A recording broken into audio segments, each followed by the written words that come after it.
નમસ્કાર, હું છું હિના અને આપ જોઈ રહ્યા છો ઇન્ડિયા ન્યૂઝ ગુજરાતના મહત્વના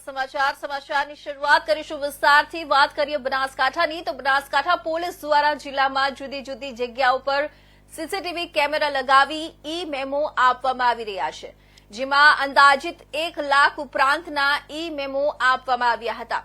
જેમાંથી 93% દંડની કાર્યવાહી પૂરી કરાઈ છે। 7,000 ઉપરાંતના વાહન ચાલકો પાસેથી ઈ ચલણ ઉઘરાવવાની કામગીરી ચાલી રહી છે।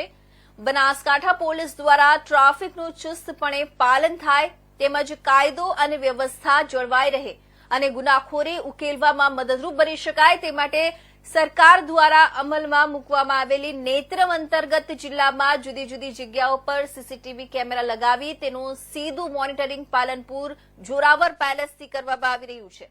જેથી પાલનપુર શહેર તેમજ અંબાજી સહિત જિલ્લામાં ટ્રાફિક નિયમનો ભંગ કરતા લોકોને ઈ મેમો આપવામાં આવી રહ્યા છે, જેમાં નંબર પ્લેટ ન હોય,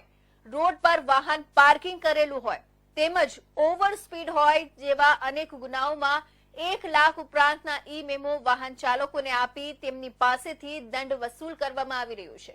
જેમાં અત્યાર સુધીમાં 93% જેટલા ઈ મેમો આપી તેનું ચલણ પણ ઉઘરાવી લેવામાં આવ્યું છે અને તેમની કામગીરી પૂર્ણ કરવામાં આવી છે, તેમજ બાકી રહી ગયેલી કામગીરી લોક અદાલત તેમજ વાહન ચાલકોના પાસે ઈ ચલણની રકમ ભરાવવામાં આવી રહી છે।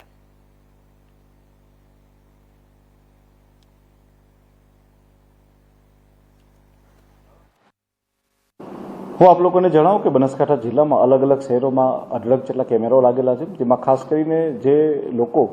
ટ્રાફિકના નિયમનું પાલન નથી કરતા તે લોકોને ઈ ચલણથી મેમા ઇસ્યુ કરવામાં આવે છે। ભારત સરકાર દ્વારા જે વન નેશન